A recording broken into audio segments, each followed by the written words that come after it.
ఇంటర్నెట్లో విచ్చలవిడిగా లభ్యమయ్యే పార్న్ వీడియోలు అనేక మంది జీవితాలను నాశనం చేస్తున్నాయి.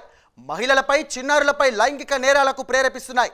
తాజాగా కడప జిల్లాలో ఇటువంటి దారుణమే చోటు చేసుకుంది. అభం శుభం తెలియని 3 ఏళ్ల చిన్నారిపై అత్యాచారం చేసిన ఈ కామాంధుణ్ణి పోలీసులు అదుపులోకి తీసుకున్నారు.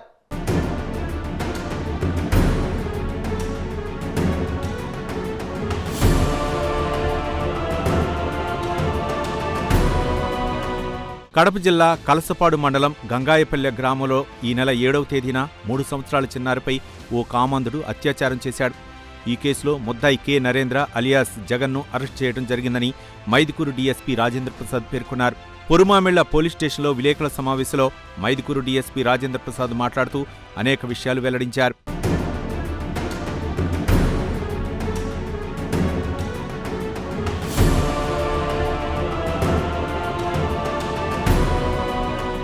గంగాయపల్లె గ్రామానికి చెందిన నరేంద్ర అనే వ్యక్తి బాధితురాలి ఇంటి సమీపంలో ఉంటున్నాడని పోలీసులు తెలిపారు.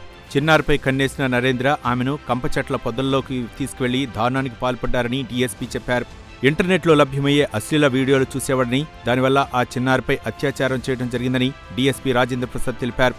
ముద్దాయిని కలసపాడు మండలం మార్కాపురం వద్ద అదుపులోకి తీసుకున్నామని డీఎస్పీ తెలిపారు. కేసు నమోదు చేసి కోర్టులో హాజరుపరుస్తున్నట్లు తెలియజేశారు. ముద్దాయికి జీవితకాలం కానీ ఉరి కానీ పడే అవకాశం ఉందని తెలియజేశారు. ఈ నెల 7వ తేదీన గంగాయపల్లె గ్రామము కలసపాడు మండలంలో జరిగినటువంటి చిన్నారి పైన అత్యాచార యత్నం జరిగినటువంటి కేసులోన ఈరోజు అందులో ముద్దాయి అయినటువంటి ముట్టే నరేంద్ర అలియాస్ జగన్ వయసు 20 సంవత్సరాలు అని అతన్ని మనం అరెస్ట్ చేయడం జరిగింది.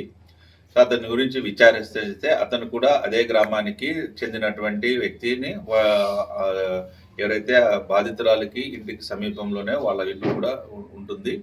సో ఇతనికి ఈ రకమైనటువంటి అలవాటు ఎలాగంటే కనుక ఈ సెల్ ఫోన్ల ద్వారా అశ్లీలమైనటువంటి దృశ్యాలను వాటిని చూసి దానివల్ల ఈ రకంగా చేయడం జరిగినటువంటిదని మన ప్రాథమికమైనటువంటి విచారణలో తేలింది. అందరికీ దయచేసి విజ్ఞప్తి, చిన్నపిల్లలకు ఇంకొకరికి ఇక సెల్ ఫోన్లు అన్నటువంటివి తల్లిదండ్రులు అవాయిడ్ చేస్తే కనుక చాలా మంచిది. ఈ సెల్ ఫోన్లలో ఉన్నటువంటి అసభ్యకరమైనటువంటి ఇవన్నీ చూడడము, లేకుంటే కనుక హింసాత్మకమైనటువంటి దృశ్యాలను చూసి వాళ్ళు కూడా ఆ రకమైనటువంటి ప్రవృత్తికి పోయడానికి ఇది కూడా ఒక ఉదాహరణగా ఈ కేసును మనం చూస్తాము. తల్లిదండ్రులు దయచేసి తమ పిల్లలకు సెల్ ఫోన్లు ఇచ్చి వారి బంగారు భవిష్యత్తును నాశనం చేయవద్దని విజ్ఞప్తి చేశారు. సెల్ ఫోన్లు చూడటం వల్ల ఇలాంటి దారుణమైన చర్యలకు పాల్పడుతున్నారని పోలీసులు హెచ్చరించారు.